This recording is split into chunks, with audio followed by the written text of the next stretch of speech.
Hi everyone, welcome to a new reading vlog, my first one in ages. I hope you enjoy.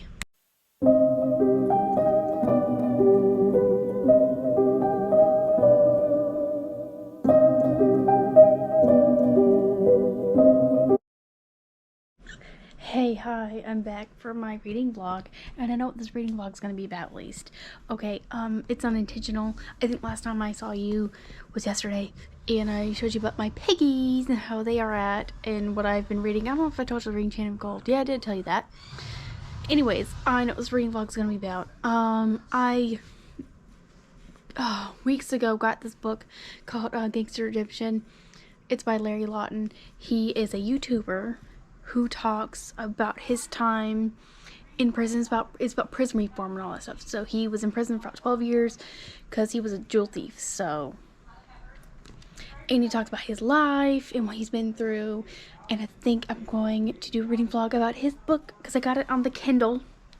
Because that's what I'm reading right now with that. I'm also listening to it on Apple Podcast or whatnot. So I'm thinking this is what this reading vlog is going to be about, to review his book, which I know is going to be amazing because I've heard his story in pieces because I've watched so many of his videos and everything that he talks about. I think what I love most about him and what he talks about is that how he has no filter. Like, I have no filter either, so I just say whatever comes out of my mouth is whatever. But he tells it like it is, and he doesn't bullshit around.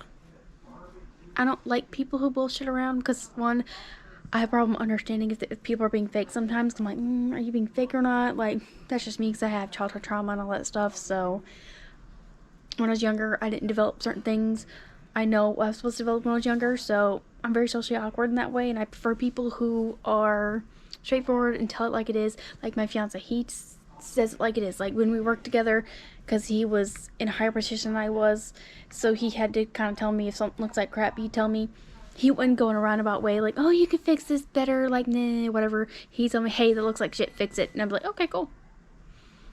But he wouldn't mean it like, he wouldn't demean you in that way. He would be like, hey, it looks like shit, wipe it, you should wipe it again with like a paper towel or something. You know, he'd say, hey, it looks like shit, and he'll also tell you, hey, try it this way to make it look better next time, you know, at the same time. So I love people who tell it like it is, and they've gone through something in their lives, and they've changed it, and they've learned from their mistakes, and they're actively are out there in the world educating people and all that stuff, and telling their story, and saying, hey, if I've been through all this shit and I got through it, then you can too. Like Lala Kent, like, she's an alcoholic, and she finally realized it, and she got the help that she needed, and she's been sober for 3 years. And like WWE wrestler Paige, she made all these mistakes when she was younger, and whenever she went through a rough, hard time, and she owned up to it, and she tells me about her story. But hey, if I went through all this stuff and I can change my life around, then you can too. Especially with Larry Lawton. He went to prison for 12 flipping years for what he did, and he bounced from prison to prison, and he tells all the nitty-gritty stories about what prison is like, and he's all about prison reform. He actually has his own program where it helps young teens get out of trouble. I forget what it's called right now, but when I remember it, I will tell you what it is. But he helps educate young people about, hey, what prison is really like. You don't want to go there. It's not fun. It is not. And you want to do the right thing and make sure your life is all good and all that stuff. And I love hearing all that stuff and hearing his story. I love it. And I think I may do a whole video just on him, because his story is just an amazing story, and the way he talks about things, it's things that people really need to know, and especially us. Like, there's something else as a society really need to change. Is about what the prison's supposed to be a reform. You know, it's supposed to help reform people, you know. I'm about to go on a whole rant. You have to listen to me about this, okay? You're supposed to help reform people, and like, okay, if they fucked up doing something, especially someone who's young. And if they're in prison for so long, they become institutionalized, meaning like they're going to be set to that prison routine, and they're not going to know what to do outside of prison. So they're going to need to have resources to know how to survive outside of prison, and that's why there's such a high rate of people who have been in prison and they go get out, they are right back in because they don't know anything else. So he talks about that and about being in the hole, which now they call the shoe. I didn't know that myself, so I was educated on that as well. So they being isolated with that makes you go crazy. And it's like they're supposed to give you mental health evaluation. See if you're okay, right?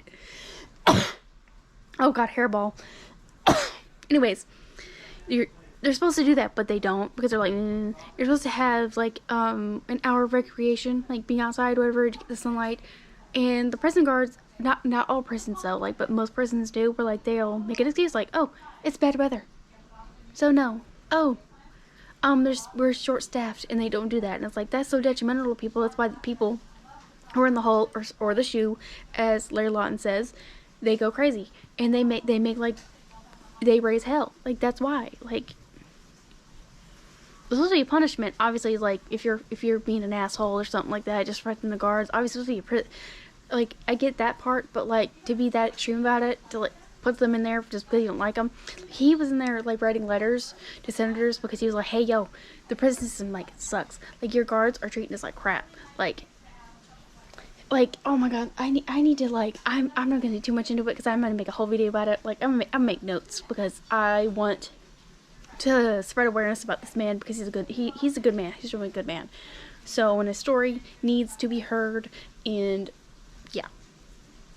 So that's my little rant. I don't know about you, but right now I'm still in chapter 1. I'm like, what, 8% into it. So he's talking about his life, and he just got into about how he was molested by a priest at 12 years old, and it's like, dang. No wonder people don't trust priests, like priests and like nuns. Okay, oh my god, nuns. I said I was done, but I guess I'm not. But like, I listen to podcasts, you know, I like those kind of things, and Outfish. Back in those days, like whenever 1900s and whatnot, he got abused by nuns too. It's like, okay, what is up with like nuns and priests? Like nuns are supposed to be sweet old ladies who's supposed to take care of you. Like, priests are supposed to be the person that you're supposed to go to about, like, hey, maybe you've sinned or whatnot, and you need to like let out what you need to do, and those are supposed to be comforting people to go to and say, hey, I need you for comfort. I need to let off some stuff that's off my chest and maybe I've been feeling a little guilty about. And they're supposed to help you. They're supposed to help guide you in the right direction of life, not just life, but maybe. So they're supposed to help guide you to be a good person. That's how I see like the Bible and like religion and stuff. Like, mostly, like, I view it as like something that you're supposed to help. It's a guide to help you be a good person. That's how I see that. So I'm like, I don't really believe in like a god or anything. I believe in something. Something's up there. But like, if I was to read the Bible, I wouldn't take it word for word. I would take it as like, it's up to me to be a guide for a good person. Like, that's why nuns and priests are there, right? But that's just my thing. But and they don't. And like, it's sad that people are out there, like priests and nuns, who take advantage of people like that. Like, why? What's the point? Like, if Jesus or God is up there, like, I don't really know for sure from myself. He sure as hell wouldn't want you be diddling no kids or abusing these kids and people. Like, no, he wouldn't want to do that. He wants you to take them under your wing and educate them and guiding them in the right ways of life. But I don't know. But it's just like him just outright saying that, and the abuses that went on in the prison. Like, oh my god, it's such a good story to hear. It's like, it's shocking, but it's also like, it opens your. Hi. So I'm still reading Gangster Redemption by Larry Lawton, and on my Kindle. So he's going in about how he's an associate of the Gambino family, which is back in 1980. So it's an Italian gangster club thing. So that's great. He was protected, so he had nothing to worry about. He wasn't a snitch or nothing, so that's great. But he talks about how he's in his first marriage. So I know he's married twice. He's married to his first wife, Rosalind, and how he tries to go straight. So he always had, it seems to me, making a prediction here. it seems like he always had the feeling of I need to go straight for the right reasons, but nothing ever scared him enough to make him go straight, you know, like 12 years of prison. To make him go, oh. To smack his life around like, dude, this is not good. I can't be doing this no more. So he actually made several attempts to go straight, like in, like that's why he actually joined the Coast Guard to make his life straight and to get away from the life of being the Bronx and all that stuff. So this is his second attempt to try and go straight with his wife, because it's like his father-in-law caught him doing coke in the bathroom with his new brother-in-law, so he's like, oh. And it's like, no words need to be said because I knew he was wrong. So he knows when things early on in his life that he was doing wrong, but he's like, and by him telling us this, it's like, okay, early on in his life he knows that what he's doing is wrong, but by the way he lived, it's like it's the only thing he knows at this point. It's like, how do I change something or how do I really try and change something that I've already known all my life, you know, like early childhood stuff that's been ingrained in your head, like something, you know, like this is why you gotta look at stuff like this. Like, okay, how were they raised and what were their lives like as children? Because that's so important, because we as young kids learn things from a young age. We're very impressionable by that age, and especially when something's easy.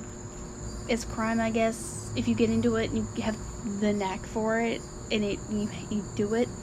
It's so hard to unlearn that unless you have something snap you out of reality and be like, hey, scare the shit out of you and be like, hey, yo, you need to go straight. This is not the life for you. Like Larry Lawton did when he went to prison for 12 years. So that's what I'm seeing so far. And that's why we need to see, like, okay, how like when anybody like does anything wrong or whatnot, like they go to prison and they're like convicted of something, you have to look at, okay, what were their lives like as kids? Were they raised in an area where it was like crime was common and it was an easy way to make money and it was an easy way to support their families and whatnot, you know? So we need to look at that and try to help them unlearn that, because that's a learned thing that someone learns and they're conditioned that way because they've lived that, you know? So when someone learns something from a very young age, it gets stuck in their brain for years to come, you know? So that's my thought so far. So if I have any other thoughts, I will let you know. But so far it's really good and I'm like hooked. I don't know why. Something about listening to him about his story just hooks me in. I'm like, I want to know more. Like I'm educating myself in a way that I didn't know before, you know? Because it's real life stuff that actually happens to people, not just him. Like there's probably stories like this all throughout the world, and we don't know it. But it's like people need to know more about this. That's just me though. But I'll update you later. Okay, back 5 seconds later. I guess I have a thought on everything he talks about, but I took off my sweatshirt. It's hot out here.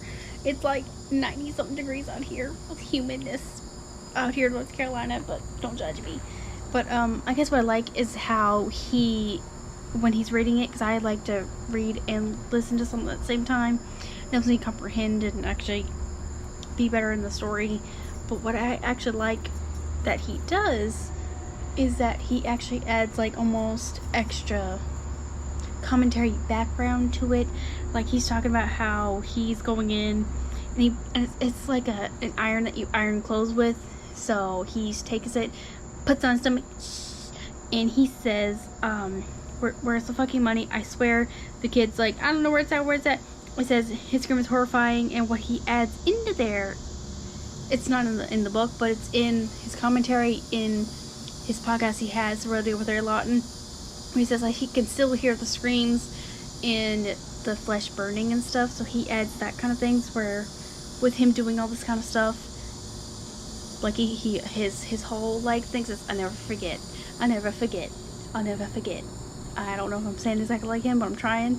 But he adds in those kind of things. He has a little extra commentary input in that where he goes like, I'll never forget this, that because he probably see he still hears them to stay in his dreams or during the day. Like he still hears like, these kind of things and still smells it in his real life. So, and I know he still hears some other screams that which we'll get into later in the book when he gets into when he actually does his prison time at various prisons. Unless it's not in here, but I'll probably talk about it in another video because he's done like several videos on prison stuff about what he's seen, what they do, and there's just one particular scream that he still hears to this day. So that probably isn't in there. So that's another thing that he talks about in there. So there's that. Okay, in the midst of... Oh, now it's working. No, he's looking at me. Okay, in the midst of the light stuff, he's trying to fix it, and I guess it was going off for like, what, 30 minutes? 20 minutes? And it was like, oh, they're all fucked up, And he's trying to fix them. I could see him looking at me through the window. I guess he's trying to fix it now because something else happens. I don't know. I'm not that smart. He's about to come out here and talk. Hey, you fixing it? Yeah, I don't know what's going on. It's smart people stuff that I don't understand. But this side at least looks pretty. Look. See, that side looks pretty. I don't know what's going on downstairs. No, let's go downstairs for a minute. Boop, boop, boop, boo. Let's go downstairs. My door's locked. The top of that other window frame is not working right. Which one? That one? Okay, I guess the far... If you're looking... Left. The far left. Or right. Wait, I'm going to show you. Right? I don't know. I'll point it out. But I guess they're not right. I don't know. Let's walk downstairs. Because I don't know. Because he's leaning over and I don't know what he's talking about. It's smart people stuff. He's being an engineer at Corning, so I don't know. Let's see. Ding, ding, ding, ding, ding, ding, ding. Okay, let's see. I'm going to turn you around. Okay, so that side's not going. See? See? That's what's going on. That side's just froze. That's rude. But anyways, this is what he does. We got stars up at the top. And that frame's off because we have to figure that out. But like these are matrices on the side. But I guess that left side is not moving compared to the right side. I don't know. I don't know. That's weird. I don't know. We'll figure it out though. That's his brain to do, not mine. He's the engineer. He's only like 2 years into doing this, so he'll figure it out. That's just me though. But that's what he does. He's always constantly figuring out what to do in the learning of things and learning new stuff. And I don't know. At least half our stuff is up for Christmas because he has to put up like the big snowflakes, which is like 4 snowflakes. No, 3 for bulbs, so it's not too bad. That's what he's doing. So we know he's gonna wreck his brain over that. And he's gonna go crazy. He's gonna think about it all day. And he's gonna come home. That's the immediately thing he's gonna do when he gets home. When he has something stuck on his brain, that's the only thing he can think about for that moment. But that's okay, because that's his brain. Fuck, I couldn't do it. I could tell you I couldn't do it. He has like Facebook groups he could ask questions on, but he's like determined to figure it out on his own for a minute first, to eliminate all of the other excess problems first before he asks the questions. But that's okay. But we love him for that because he's so cute. But that's the light update though. So now book update for Larry Lawton. Oh no. Oh no. Okay. We're gonna hope that didn't skip too bad. But anyway, the only thing that I can say so far is that he's talking about how he went into thieving, because that's what his main thing was. So he got caught for. So that's what I'm getting into right now. So that's it. That's the only update I got. So if there's any bigger updates, any significant thoughts I have on, I'll tell you. But I'll tell you, I am drinking Mike's. Not Mike's. Oh my God, Angry Orchard. Because I've been drinking a lot of Mike's lemonades, but I was like, I'm Mike's lemonade out, so I'm gonna drink me some Angry Orchard. So that's good. But if I have any other book updates, I'll tell you, or light updates, or life updates, I'll tell you. So, hey. So I don't know how I look right now, but because it's green, I look kind of red, but whatever. Larry Lawton's going in about how he cased a jewelry store, like how he kind of saw how people were going in and out, what shifts they would go in, like if they were left at 4, and if they had like a shitty apartment or whatnot. And I can't see myself if I was to do that. Like, I don't want to, like, oh my God, the detail that you have to go in to do this kind of stuff. It's like, oh my God, I couldn't do it. And how he'd have a fake identity, and how like the detail the extent that he would go to make sure his ass was covered to rob a jewelry store, right? Like, I couldn't see myself ever doing that kind of stuff, you know what I mean? Like, he goes into how, oh my God, how he knows how many people was going in there. And oh my God, what else was it? Oh, the one thing that he goes into about, right? Dang. Business is very responsible, and then there was $500,000 here. Falsities, and how he had like it was late 90s, late 90s, late 80s, early 90s, about how you didn't have, like, it's pre 9/11, so like you could rent a car under a fake name and be totally fine. And how you would be in a hotel and stuff, and his other peoples who would help him assist with the robbings would go in and help him. They would go under like a fake name to rent a car and be up in the lobby, and it's like, oh my God, how did they do that back in those days? And he thinks about like every single thing about, oh my God, I should write notes. Oh my God. He knew they were closed. He knew when they opened. He knew they're closed. He knows everything. Like, he knows what times they go home, what certain people's go home. If they have a shitty apartment, when they'd open. Okay, he knows everything. Like, oh my God.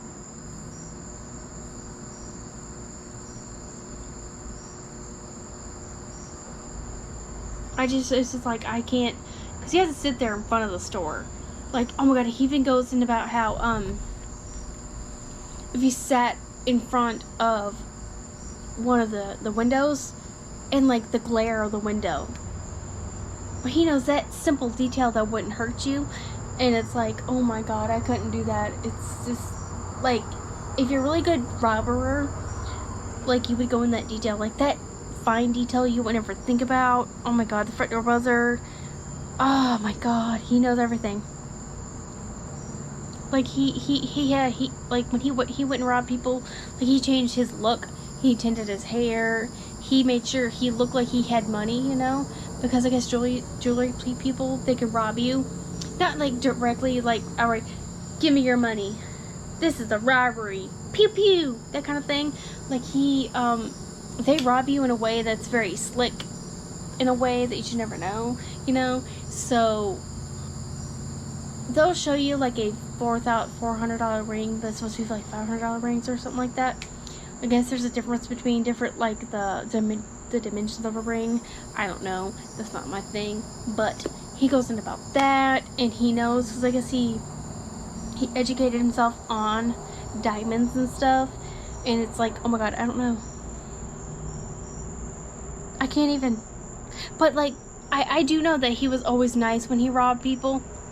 Like, he never hurt people. Like, I guess he mentally did, just to scare them to, like, hey, this is a robbery. Don't move anywhere. but he didn't actually physically hurt people. Like I know on his YouTube channel, there's this elderly couple. They're like, oh, and he's like, it's fine. Shut your eyes. Stand in the corner. I'm gonna take it back in with you in 10 minutes. See if you're still there. And they were interviewed for the paper or whatnot, and they said that he was the nicest guy. And it's like, okay, I don't understand how. It's like he was always a nice person, but he was doing bad things, you know, like crime. But in his heart, he was always a nice person. He hurt people to get what he needed, but like when it came to elderly people, kids, and stuff like that, he never outright hurt them. And it's like, that proves something. I don't know. I thought, like, that's one of the stories that he tells that I'm like, those elderly people, like, they were like, he was so nice. Oh my gosh. And it's like, it proves something. Like, he didn't want to hurt people on purpose unless he had to, I feel like, in his story. Because he was always like, I don't want to hurt people, but if I had to, then I would, and I had to. Because his family was at stake, you know what I mean? But when it comes to his robberies and the elderly people, that when he was robbing one jewelry store, he was always respectful, he was always nice, and he didn't want to, especially in his robberies, he didn't want to hurt people in that way. But I don't know. But the fact that he was so detailed in those robberies, it's like, oh my god, I couldn't do it. That's just myself. Jeez, I couldn't.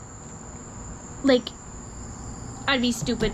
My first robbery, I'd be mid doing it, and they'd be like, you're arrested. Pew pew, and I'd be arrested. I couldn't do it. That's just me, though. I don't know. I don't know. He knows where the buzzers are.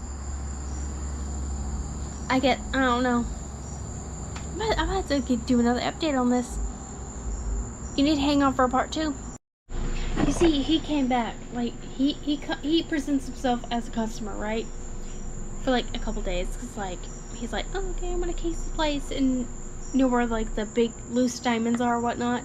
And then comes back and he robs this place. Now, I want to see my initial reaction to him robbing the place. Let's see. Where's my phone? Because I'm listening to this as well.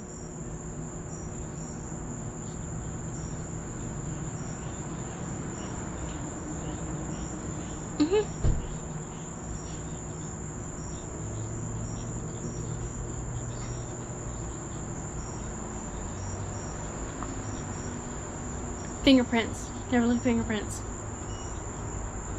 20 robberies? This man had 20 robberies. Now, to me, 20 robberies. Okay, there's a motorcycle guy coming in. Ignore him. He's coming in. He's pulling in. There he goes. I know his son. He's quite cute.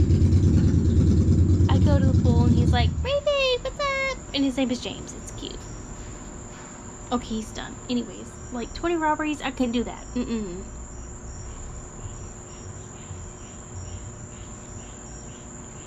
Palm prints.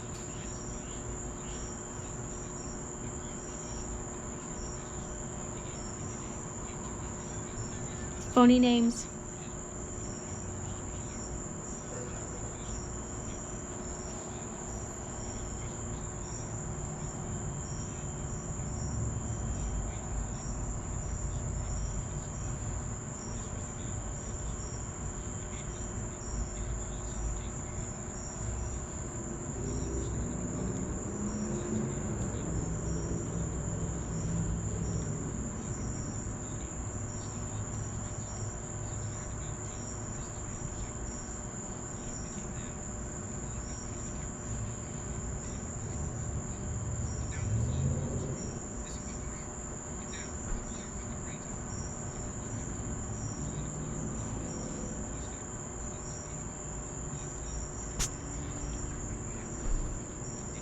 See, when he was robbing people, it wasn't like a real gun. It was a BB gun of some sort. What the fuck?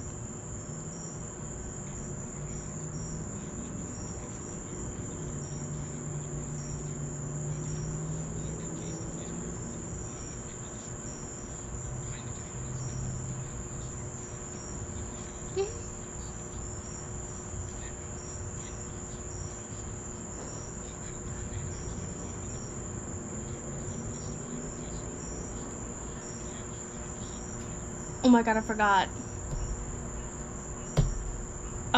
They would have a car, right, that has like a license plate on it, but it was a fake license plate.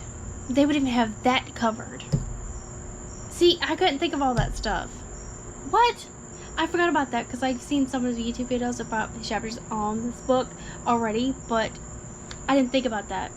Oh my god, I didn't even think about that. See, I would be a bad robber or bad criminal because I wouldn't even think about that, but the fact that he thought about that, because they put a bolo on it out on you, which is like they be out on the lookout for such and such, and your license plate would be out there looking for you, right? I didn't even fucking think about that.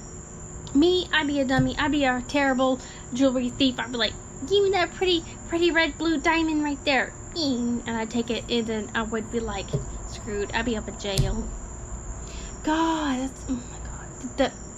The time and the casing, like, the lookout for, like, yeah, he was sat there for days looking out for this area, like this particular jewelry store. Like, if the jewelry store at your area is called James Black's Jewelry Store, something like that. He sat there for days looking at you guys' schedule, who comes in and out during the day, like what's the slow times, what's the high times. He went in during a time when like no one comes in during the day, so he knew it was a slow time during the business day, right? And robbed the place. He knows your schedule. He followed you home at least at some point, seeing if you what kind of apartments because like he got your business card from every one of y'all and got your addresses, went to you see what kind of apartments you live at. Like, see if you've got Chevy apartments, and like, okay, because if you lived in a good apartment, he was like, oh, I might get a good bag out of this. But if you like a shitty apartment, you weren't getting shit. I couldn't do that myself. But let's continue to have my reaction reading on with this robbery.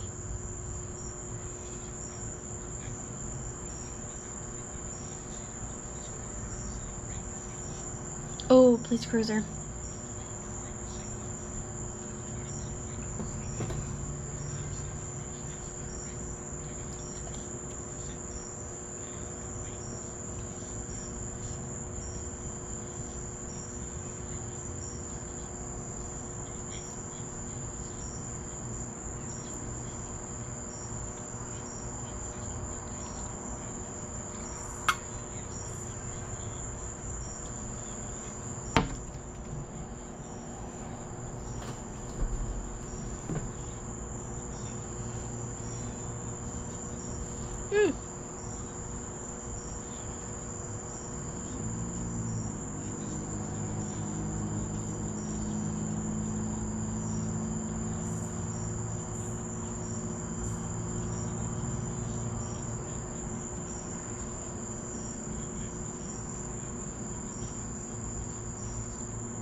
Oh my god, yes.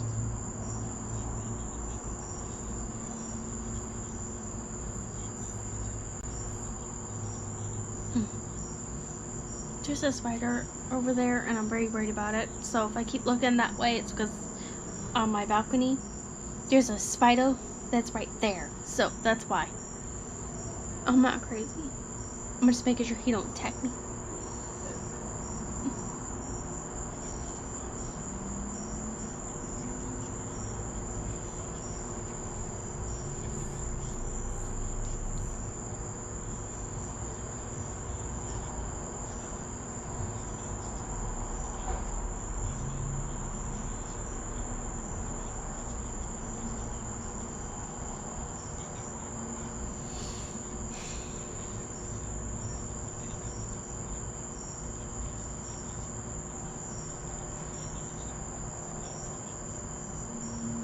See, he goes about how he goes to, how he always gets rid of the evidence of things. Like, he talked about earlier in, like, I think chapter 1 or 2, but if you're gonna rob something, make sure it's something that you always get rid of, right?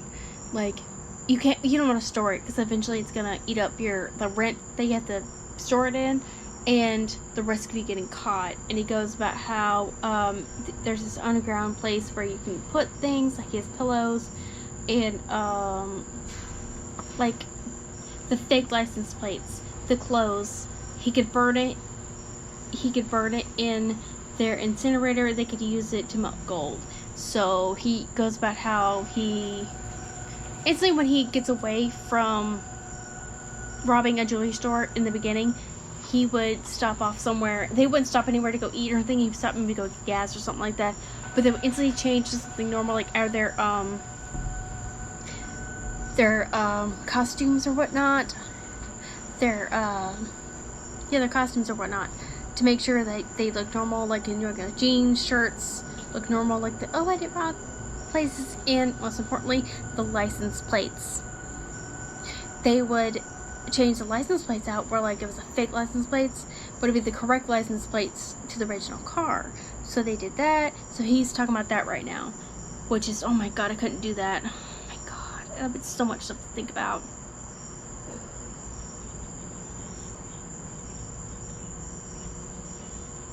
Oh my god, he did it so often. They didn't know what to do. They just do. They're like, okay, we're ready.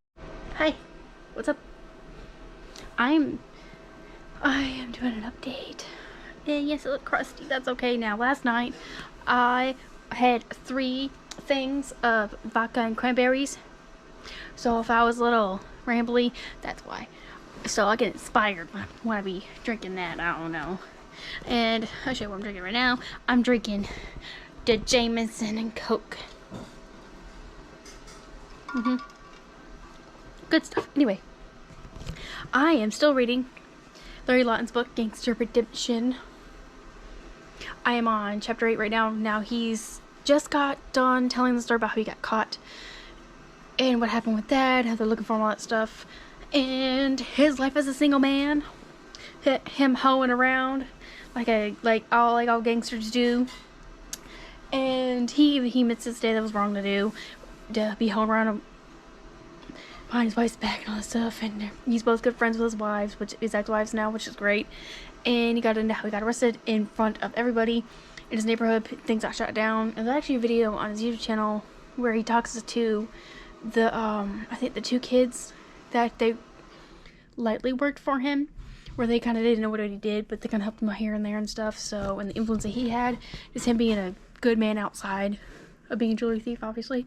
And now he's getting into when he went to Atlanta, which at the time was the worst prison ever, and they tortured you, and how the legal people wanted to punish him because he didn't rat on nobody, because he's loyal, and he liked no rats, people, or animal. That's what he says. So we're getting into that, and I am 40% of the way through it. On page 123, and I think it has like 300 some pages in it, and I'm still loving it. And I love how he goes in the very nitty-gritty details of what his life was when he was a gangster, or a jewelry thief. His life in the mob, or being an associate to the mob. There's a difference.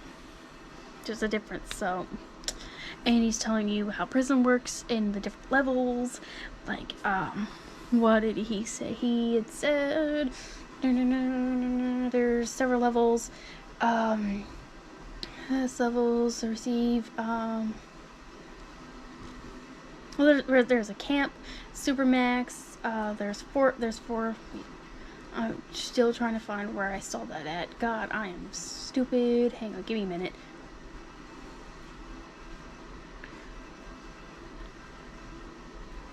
Low level prisons. There's 4 basic levels: camp, low, medium, high, and the 5th level supermax. And I think he went to the 5th level, not supermax, but he was a full security guy. So yeah, the camps are just easier levels, where,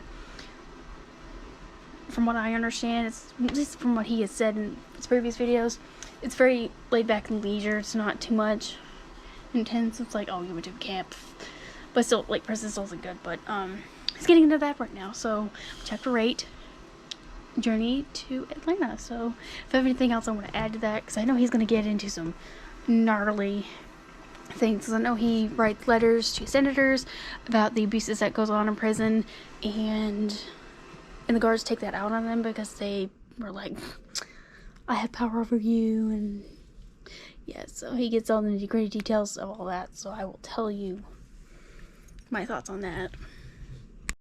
Hi, I'm returned. I got a dentist appointment today, but I wanted to film my final thoughts on the Larry Lawton book that I was reading. Oh, yeah, there we go. Let me adjust you a little bit. Dink, dink, dink. There we go. I wanted to do my final thoughts so I get this vlog out, you know, so y'all can see it. Oh, now you can't see me that much. So, what I read was Gangster Redemption by Larry Lawton, the jewelry thief guy. It was very, very insightful. I would give it a whole 5 stars. I liked everything that he said, straightforward, and even with me listening to it as well on his podcast, I like his how I'll say he didn't physically write it himself. He was telling the story was someone else was writing it down for him. So I'm assuming, because that's how it was read. So because it was read in third person. Oh my Simon, look at him! Oh my God, look. See, I got him on camera. He does this like every evening, but sometimes he'll do it in the morning or afternoons as a surprise. Oh my goodness, I'm so glad I caught that. So y'all can see he hopped on the box. His cage is all clean and everything, so that's why the ramp's up so he can't get up there. Look at him. Hi, Simon. Yes. Anyway, sorry. I just thought that was so cute. You guys had to see that. But anyways, insightful in how it's read by in third person. So, because often it says, Larry felt this, Larry says this, you know, that kind of thing. So, I liked how it was put in his language, like he says, like, taking balls, motherfucker, shit like that. He says, like, he has, like, he cusses like a sailor. He was a Coast Guard, so he was in the Coast Guard, so I guess that kind of fits for him. But and plus that's just how he grew up. So I like how that was added in there. It felt realistic, and I like how he started his the reality check program. I remember I was trying to talk to you about that, and I forgot what it was called. It's called the reality check program. So he talks about how he got into that and how that turned out. And I like how he goes in there as a real person, and he is just straight up forward on us and just says it like it is. And that's the one thing that even he says, that kids, they respect people who don't sugarcoat nothing, and they know that what you're saying is real. You know, that's how you get somebody. You get somebody by telling the whole truth, like the dirty, honest truth, the straightforward, no sugarcoat nothing, because that's how a lot of people work. It's like they're not gonna believe you. You're just sugarcoating nothing. They're not gonna take you seriously. So if you want to be taken seriously and actually really make a difference in someone's life, like, be honest and be like, yo, this is shit, don't do it, you know. And it's great. I like that, and I would highly recommend all of y'all read this book and everything, and go to his YouTube channel, because he even says things real, lays it up for you over there too. He even talks about, like, things about, you know, like how he made some of the things that he did in prison and all that stuff. And so he educates you on the system and how to survive or whatever. If you do end up going to prison for some stupid reason, go check his channel out, get some tips, 10 things you need to know before you go, I guess. But don't go anyway. But his whole thing about don't go to prison, just don't do it. So I would highly recommend it. It was definitely 5-star read for me. I know it started out off with me not knowing what I was gonna be vlogging about, but then I just felt inspired for some reason. I don't know why. Just something because I guess I was just like, I'm gonna start reading this book, because I really need to start using my Kindle. So I was like, I have it on there, because for some reason this book is like $80 on Amazon. I'm like gonna look it up real quick, because I think it's on Amazon for like $80, and I'm like, what? So I just got the Kindle version, which is no problem for me.